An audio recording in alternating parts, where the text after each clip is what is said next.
to adamantine, heartless cruelty, and the purity to voluptuous wantonness. Van Helsing stepped out, and obedient to his gesture, we all advanced too, the four of us ranged in a line before the door of the tomb. Van Helsing raised his lantern and drew the slide.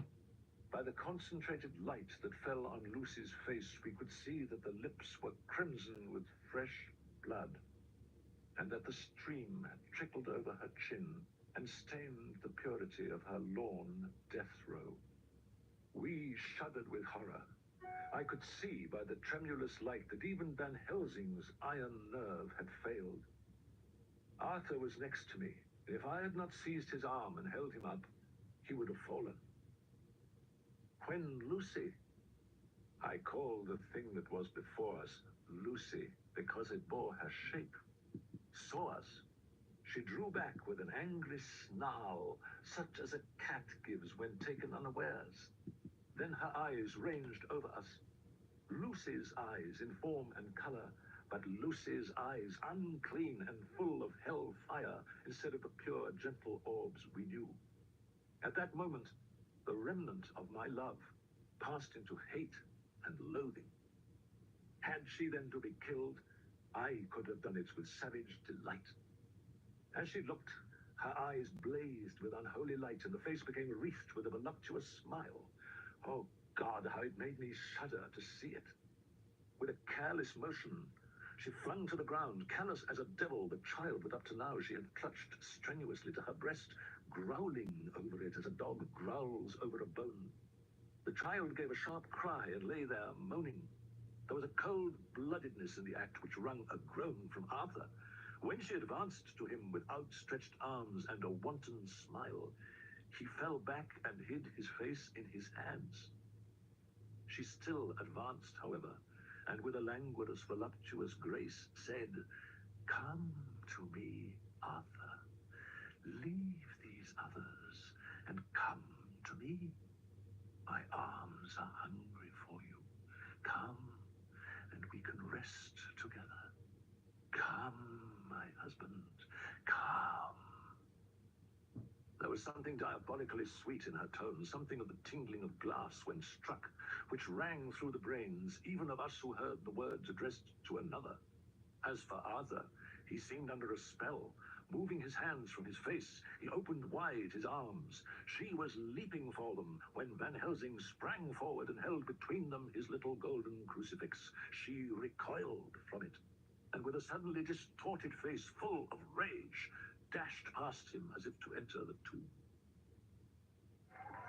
We, the members of Family Tech Support, didn't volunteer. We were chosen.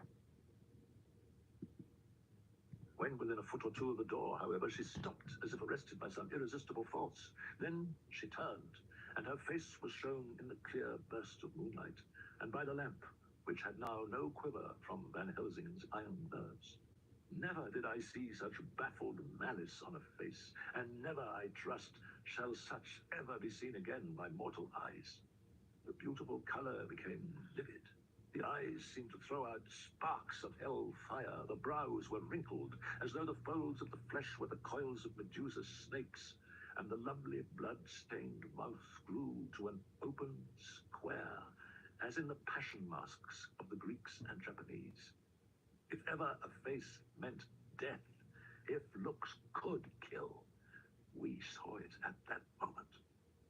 And so, for full half a minute, which seemed an eternity, she remained between the lifted crucifix and the sacred closing of her means of entry. Van Helsing broke the silence by asking Arthur, "Answer me, O my friend, am I to proceed in my work?" Arthur threw himself on his knees and hid his face in his hands as he answered, "Do as you will, friend, do as you will. There can be no horror like this, ever anymore." And he groaned in spirit. Quincy and I simultaneously moved towards him and took his arms.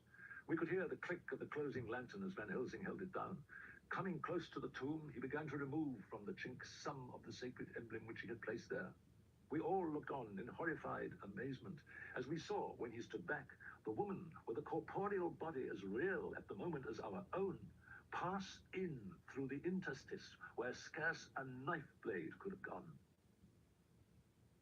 We silently, and as if by ordered intention, followed the professor.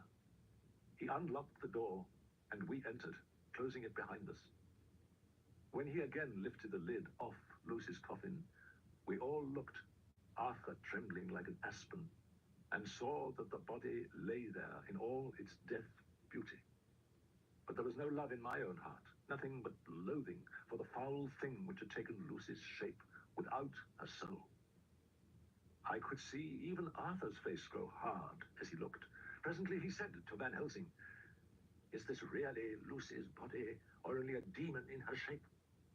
"It is her body, and yet not it. But wait a while, and you shall see her as she was, and is."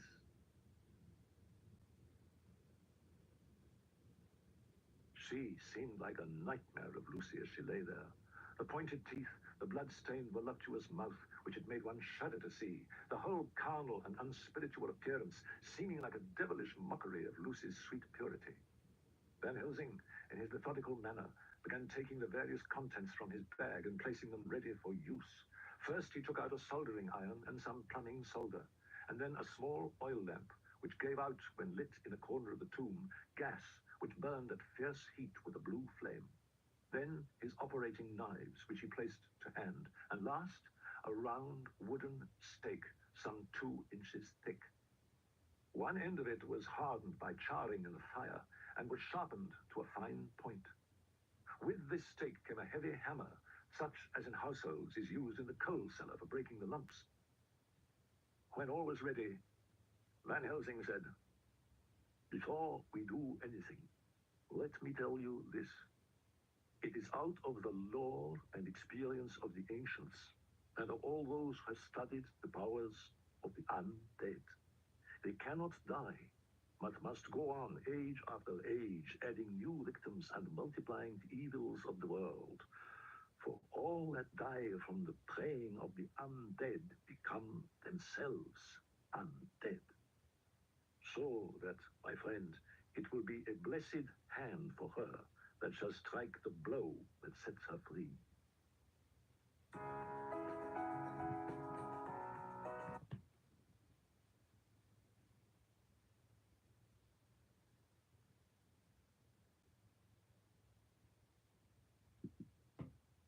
We all looked at Arthur.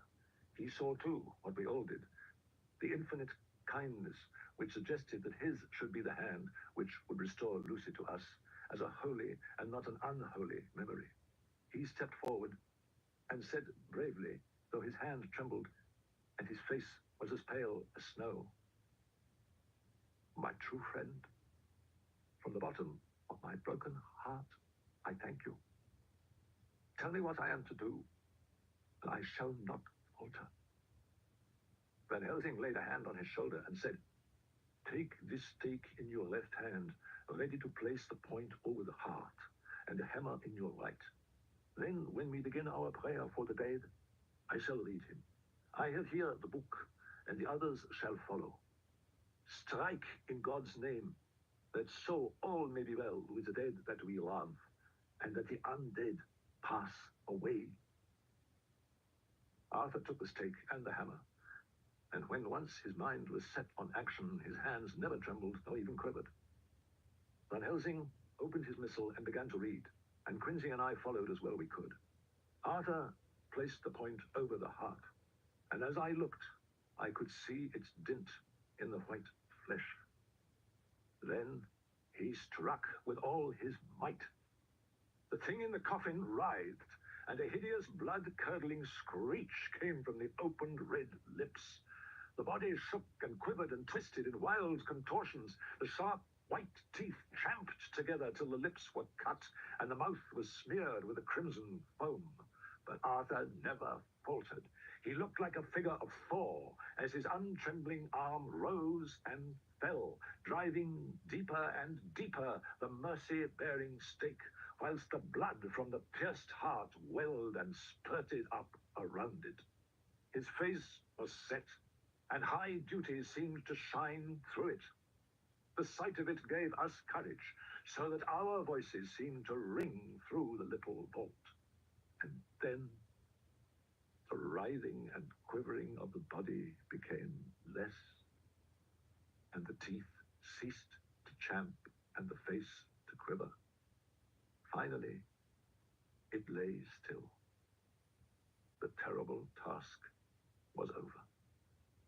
There, in the coffin, lay no longer the foul thing that we had so dreaded and grown to hate, but Lucy, as we had seen her in her life, with her face of unequaled sweetness and purity. But Lucy, as we had seen her in her life, with her face of unequaled sweetness and purity. True that there were there, as we had seen them in life, the traces of care and pain and waste, but these were all dear to us, for they marked her truth to what we knew. One and all, we felt that the holy calm that lay like sunshine over the wasted face and form was only an earthly token and symbol of the calm that was to reign forever. Arthur bent and kissed her, and then we sent him and Quincy out of the tomb. The professor and I sawed the top off the stake, leaving the point of it in the body. Then we cut off the head and filled the mouth with garlic. We soldered up the leaden coffin, screwed on the coffin lid, and gathering up our belongings, came away. When we arrived at the Berkeley Hotel, Van Helsing found a telegram waiting for him. And coming up by train, Jonathan with me, important news, Mina Harker. 30th September. The Harkers arrived at 9 o'clock. Mr. Harker is uncommonly clever, if one can judge from his face, and full of energy. If his journal be true, and judging by one's own wonderful experiences, it must be, he is also a man of great nerve. After lunch, Harker and his wife went back to their own room, and as I passed a while ago, I heard the click of the typewriter. They are hard at it. Mrs. Harker says that they are knitting together in chronological order every scrap of evidence they have. Harker has got the letters between the consignee of the boxes at Whitby and the carriers in London who took charge of them. Strange that it never struck me that the very next house might be the Count's hiding place. Goodness knows that we had enough clues from the conduct of the patient Renfield.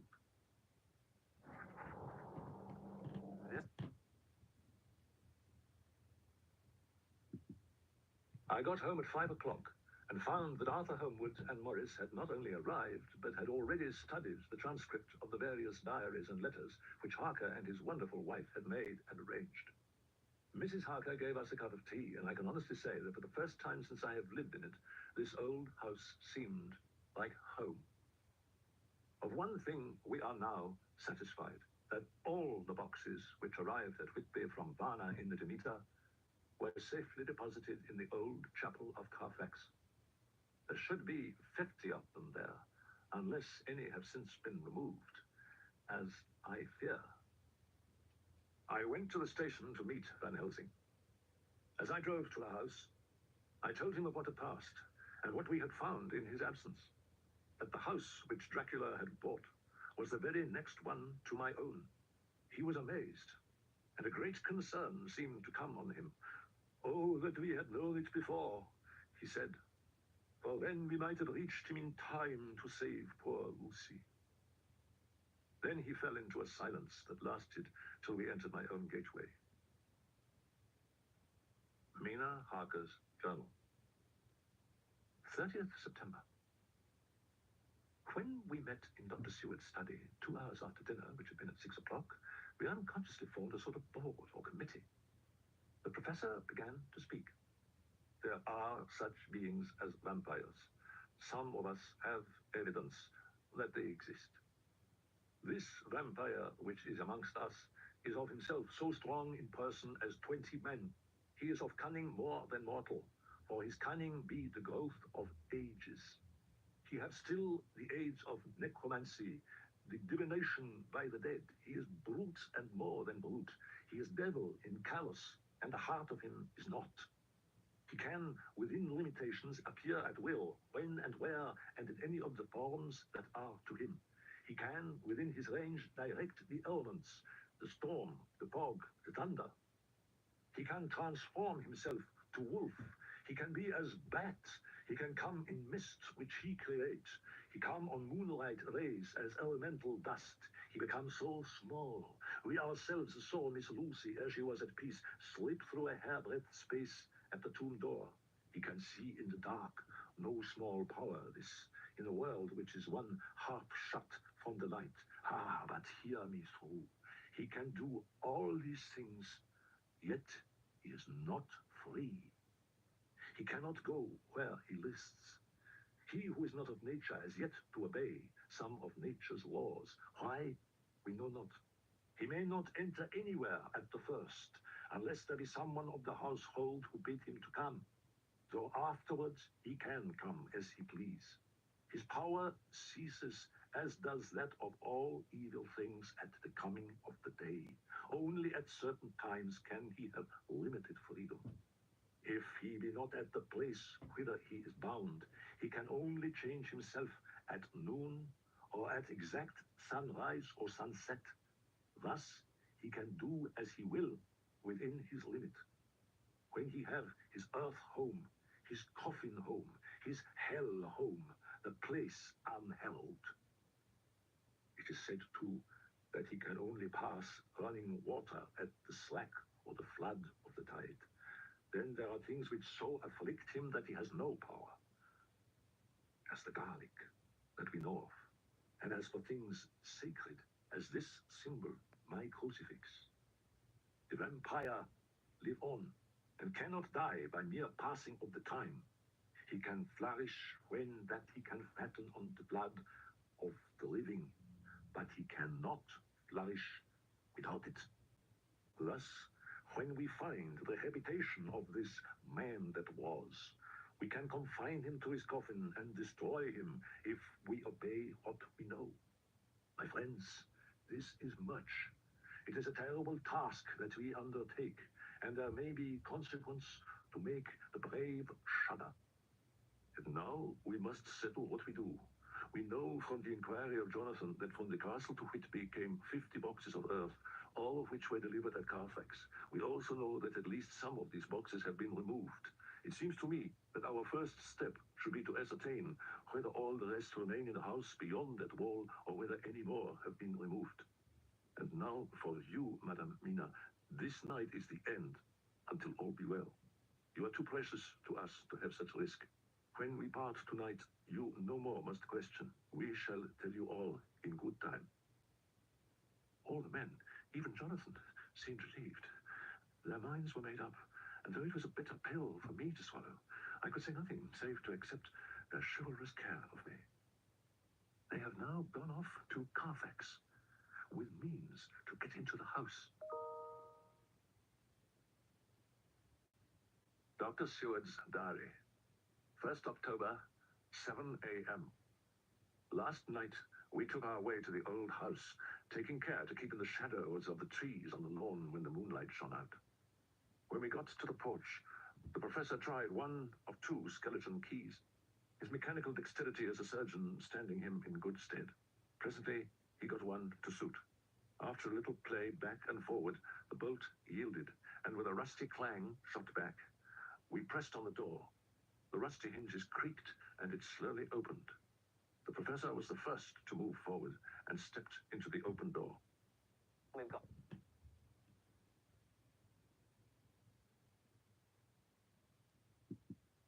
In manus tuas, Domine, he said, crossing himself as he passed over the threshold. We closed the door behind us. Then we all lit our lamps and proceeded on our search. October 2nd.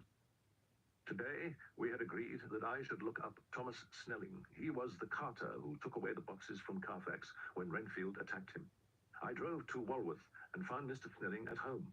He told me that he had made 2 journeys between Carfax and a house in Piccadilly, and had taken from this house to the latter 21 boxes.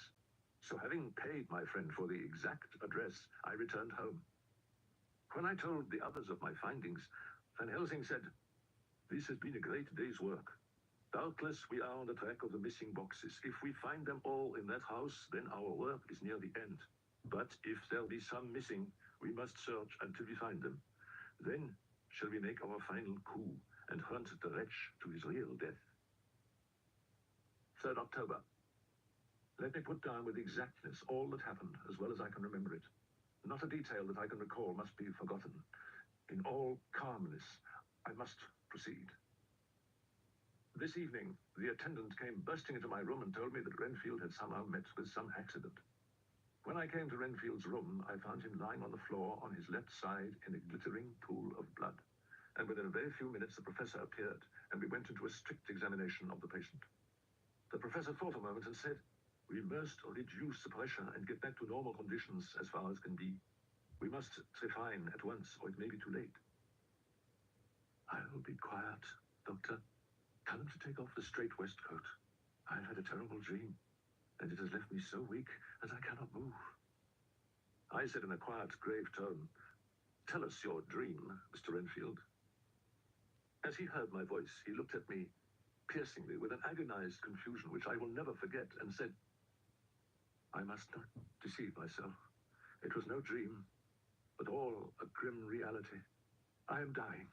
I feel that I have but a few minutes, and then I must go back to death, or worse. I have something that I must say before I die, or before my poor crushed brain dies anyhow." His hand came out and met mine and gripped it hard. I nodded slightly, and Renfield proceeded. He came up to the window in the mist, as I had seen him often before, but he was solid then, not a ghost, and his eyes were fierce, like a man's when angry. Before I knew what I was doing, I found myself opening the sash and saying to him, "Come in, Lord and Master." He slid into the room through the sash, though it was only open an inch wide. He sneered at me, and his white face looked out of the mist with his red eyes gleaming, and he went on as though he owned the whole place, and I was no one. He didn't even smell the same as he went by me. I thought that somehow Mrs. Harker had come into the room. The professor started and quivered. His face, however, grew grimmer and sterner still. Renfield went on without noticing. "Made me mad to know that he had been taking the life out of her." His voice was becoming fainter, and Van Helsing stood up instinctively. "We know the worst now," he said. "He is here, and we know his purpose. It may not be too late, but there is not an instant to spare." We all hurried to the Harker's door. Arthur and Quincy held back, and the latter said, "Should we disturb her?" "We must," said Van Helsing grimly. He turned the handle as he spoke, but the door did not yield. We threw ourselves against it. With a crash, it burst open. What I saw appalled me. I felt my hair rise like bristles on the back of my neck, and my heart seemed to stand still. The moonlight was so bright that through the thick yellow blind, the room was light enough to see. On the bed, beside the window, lay Jonathan Harker, his face flushed and breathing heavily as though in a stupor. Kneeling on the near edge of the bed, facing outwards, was the white-clad figure of his wife. By her side stood a tall, thin man, clad in black. His face was turned from us, but the instant we saw it, we all recognized the Count in every way, even to the scar on his forehead. With his left hand, he held both Mrs. Harker's hands, keeping them away with her arms at full tension. His right hand gripped her by the back of the neck, forcing her face down on his bosom. Her white nightdress was smeared with blood, and a thin stream trickled down the man's bare breast, which was shown by his torn-open dress. The attitude of the two had a terrible resemblance to a child forcing a kitten's nose into a saucer of milk to compel it to drink. As we burst into the room, the Count turned his face, and the hellish look that I had heard described seemed to leap into it. His eyes flamed red with devilish passion. The great nostrils of the white aquiline nose opened wide and quivered at the edge, and the white, sharp teeth behind the full lips of the blood-dripping mouth champed together like those of a wild beast. With a wrench which threw his victim back upon the bed as though hurled from a height, he turned and sprang at us. But by this time the professor had gained his feet and was holding towards him the envelope which contained the sacred wafer. The Count suddenly stopped, just as poor Lucy had done outside the tomb, and cowered back. Further and further back he cowered as we, lifting our crucifixes, advanced. The moonlight suddenly failed as a great black cloud sailed across the sky, and when the gaslight sprang up under Quincy's match, we saw nothing but a faint vapor. Van Helsing, Arthur, and I moved forward to Mrs. Harker, who by this time had drawn her breath, and with it had given a scream so wild, so ear-piercing, so despairing, that it seems to me now that it will ring in my ears till my dying day. For a few seconds she lay in her helpless attitude and disarray. Her face was ghastly, with a pallor which was accentuated by the blood which smeared her lips and cheeks and chin. From her throat trickled a thin stream of blood. Her eyes were mad with terror. Then she put before her face her poor crushed hands, which bore on their whiteness the red mark of the Count's terrible grip. And from behind them came a low, desolate wail, which made the terrible scream seem only the quick expression of an endless grief. At the instant, I heard Harker's quick exclamation as he woke to partial consciousness and turned to the bed. "In God's name, what does this mean?" Harker cried out. "Dr. Stewart, Dr. Van Helsing, what is it? What has happened? What is wrong? Mina, dear, what is it? What does that blood mean? Oh, my God, has it come to this?" And raising himself to his knees, he beat his hands wildly together. "Good God, help us! Help her! Oh, help her!" Van Helsing and I tried to calm them both. "Madame Mina, poor dear Madame Mina, tell us exactly what happened. God knows that I do not want that you be pained, but it is need that we know all." The poor dear lady shivered, and I could see the tension of her nerves as she clasped her husband closer to her and bent her head lower and lower, still on his breast. "I woke," she said, "and felt the sense of some presence. I turned to wake Jonathan, but found that he slept soundly. I tried, but I could not wake him. This caused me a great fear, and I looked around.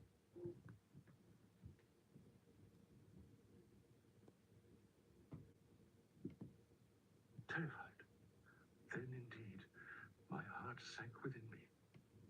Beside the bed, as if he had stepped out of the mist, or rather, as if the mist had turned into his figure, for it had entirely disappeared, stood a tall, thin man, all in black. I knew him at once from the descriptions of the others. The waxen face, the high aquiline nose, on which the light fell in a thin white line, the parted red lips with the sharp white teeth showing between, and the red eyes. I knew, too, the red scar on his forehead, where Jonathan had struck him. For an instant my heart stood still, and I would have screamed out, only that I was paralyzed. In the pause, he spoke in a sort of keen, cutting whisper, pointing as he spoke to Jonathan. "Silence. If you make a sound, I shall take him and dash his brains out before your very eyes." I was appalled. I was too bewildered to do or say anything. With a mocking smile, he placed one hand upon my shoulder and, holding me tight, bared my throat with the other, saying as he did so, "First, a little refreshment to reward my exertions. You may as well be quiet. It is not the first time or the second that your veins have appeased my thirst." I was bewildered, and strangely enough, I did not want to hinder him. I suppose it is a part of the horrible curse that this happens when his touch is on his victim. And oh, my God, pity me. He placed his reeking lips upon my throat. Her husband groaned again. She clasped his hand harder and looked at him pityingly as if he was the injured one, and went on. I felt my strength fading away, and I was in a half swoon. How long this terrible thing lasted, I know not, but it seemed that a long time must have passed before he took his awful, foul, sneering mouth away. I saw it drip with the fresh blood. The remembrance seemed for a while to overpower her, and she drooped and would have sunk down but for her husband's sustaining arm. With a great effort, she recovered herself and went on. Then he spoke to me mockingly. And so, you, like the others, would play your brains against mine. You would help these men to hunt me and frustrate me in my designs. You are to be punished for what you have done. You have aided in thwarting me. Now, you shall come to my call. When my brain says, come to you, you shall cross land or sea to do my bidding, and to that end, this. With that, he pulled open his shirt, and with his long, sharp nails, opened a vein in his breast. When the blood began to spurt out, he took my hands in one of his, holding them tight, and with the other he seized my neck and pressed my mouth to the wound, so that I must either suffocate or swallow some of the... Oh, my God, what have I done? As she was telling her terrible story, the eastern sky began to quicken. Of this, I am sure. The sun rises today on no more miserable house in all the great round of its daily course. Jonathan Harker's Journal, 3rd October. As I must do something or go mad, I write this diary. We all met this morning in the study. It was agreed that before starting for Piccadilly, we should destroy the Count's lair close at hand. So I started up, crying out, then in God's name, let us go at once, for we are losing time. Van Helsing stood up and said, now, my dear friends, we go forth to our terrible enterprise. Madame Mina, let me guard yourself. On your forehead, I touch this piece of sacred wafer in the name of the Father, the Son, and... There was a fearful scream, which almost froze our hearts to hear. As he had placed the wafer on Mina's forehead, it had seared it. It had burned into the flesh as though it had been a piece of white hot metal. Pulling her beautiful hair over her face as the leper of old his mantle, she wailed out, unclean, unclean. Even the Almighty shuns my polluted flesh. I must bear this mark of shame upon my forehead until the judgment day. They all paused. I had thrown myself beside her in an agony of helpless grief. Then Van Helsing turned and said gravely, oh, Madame Mina, my dear, may we who love you be there to see when that red scar, the sign of God's knowledge of what has been, shall pass away and leave your forehead as pure as the heart we know. There was hope in his words, and comfort, and they made for resignation. So I said farewell to Mina, a parting which neither of us shall forget to our dying day, and we set out. We entered Carfax without trouble, and found all things the same as on the first occasion. Van Helsing took from his bag a screwdriver and a wrench, and very soon the top of one of the cases was thrown open. Taking from his box a piece...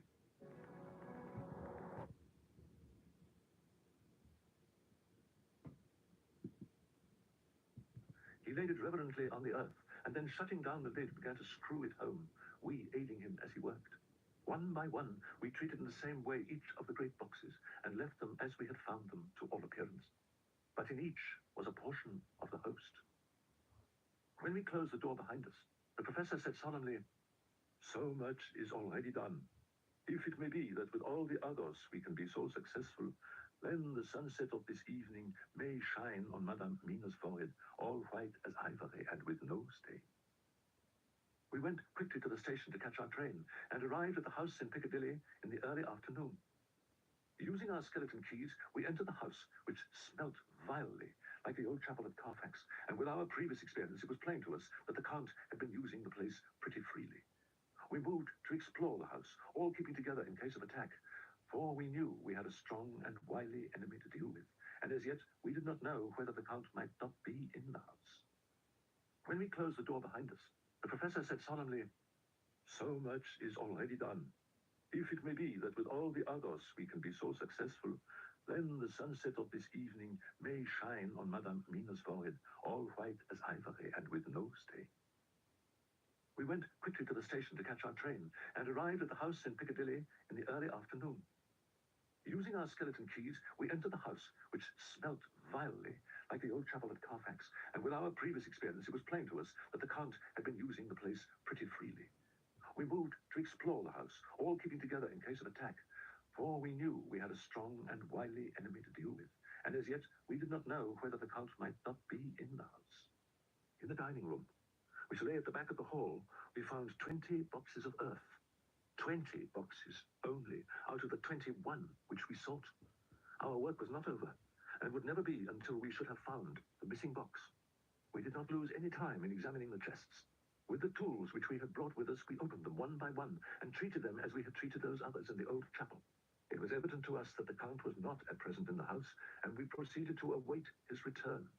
Then, late in the afternoon, we heard a key softly inserted in the lock of the hall door.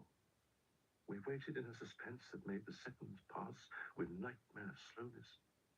The slow, careful steps came along the hall. The Count was evidently prepared for some surprise. At least, he feared it.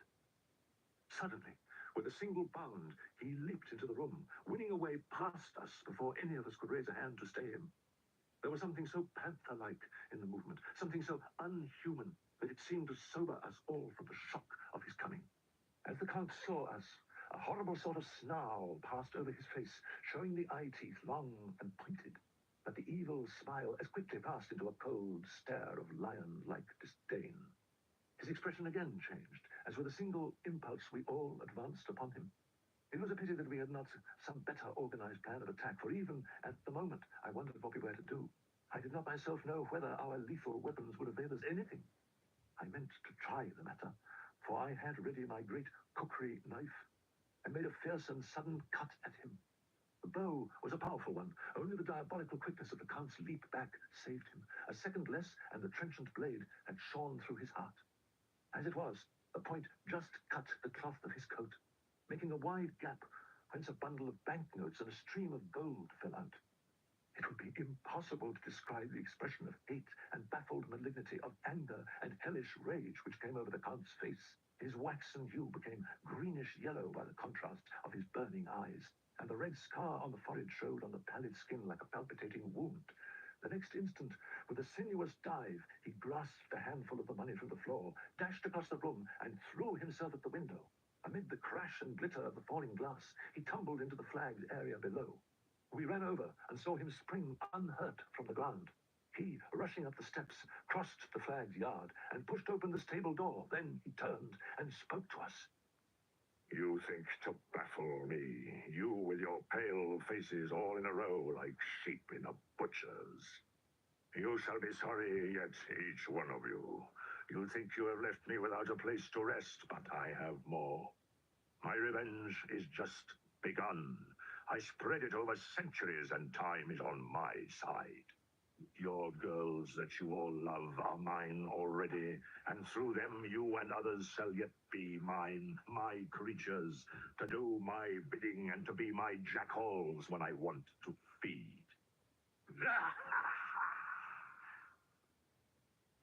With a contemptuous sneer, he passed quickly through the door, and we heard the rusty bolt creak as he fastened it behind him. We had to recognize that our game was up. With heavy hearts, we came back to the house, where we found Mina awaiting us with an appearance of cheerfulness which did honor to her bravery and unselfishness. There was no place for words in my sublime misery. There was over me a yearning for sleep, in some sort of blind belief that to wake would be to find things changed, and that any change must now be for the better. But during the night, I was wakened by Mina. "Go and call the professor. I want to see him at once." "Why?" I asked. "I have an idea. Go quick, dearest. The time is getting close." 2 or 3 minutes later, Van Helsing was in the room in his dressing gown, and Mr. Morris and Arthur were with Dr. Seward at the door. "And what am I to do for you? For at this hour you do not want me for nothings." "I want you to hypnotize me," she said. "Do it before the dawn, for I feel that then I can speak, and speak freely. Be quick, for the time is short." Without a word, he motioned her to sit up in bed. Looking fixedly at her, he commenced to make passes in front of her, from over the top of her head downward with each hand in turn. Mina gazed at him fixedly for a few minutes, during which my own heart beat like a trip hammer, for I felt that some crisis was at hand. Gradually, her eyes closed, and she sat stock still. The stillness was broken by Van Helsing's voice, speaking in a low, level tone which would not break the current of her thoughts. "Where are you now?"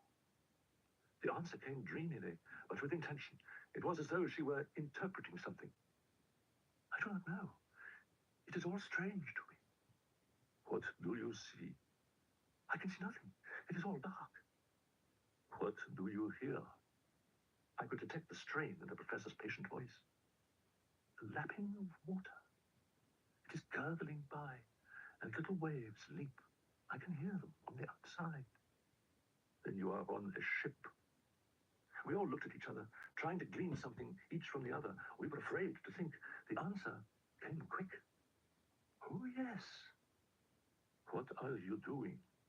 I am still. Oh, so still. It is like death. The voice faded away into a deep breath, as of someone sleeping, and the open eyes closed again. By this time, the sun had risen, and we were all in the full light of the day. Dr. Van Helsing placed his hands on Mina's shoulders and laid her head down softly on her pillow. She lay like a sleeping child for a few moments, and then with a long sigh awoke and stared in wonder to see us all around her. Have I been talking in my sleep? Was all she said. She seemed, however, to know the situation without telling. The professor repeated the conversation and said, "We can know now what was in the Count's mind when he seized that money. Though Jonathan's so fierce knife put him in the danger that even he dread. He meant escape. Hear me, escape. He saw that with but one earth box left, and a pack of men following like dogs after a fox, this London was no place for him. He have take his last earth box on board a ship, and he leave the land. He think to escape, but no. We follow him.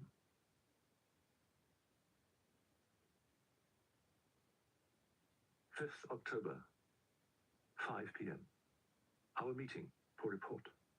Dr. Van Helsing described what steps were taken during the day to discover on what boat and whither bound Count Dracula made his escape.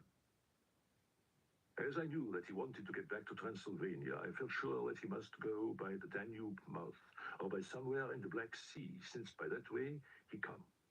We find that only one Black Sea-bound ship go out with the tide. She is the Tsarina Catherine, and she sailed for Varna. She left the Thames yesterday morning. It will take her at the quickest speed she has ever made, at least 3 weeks to reach Varna.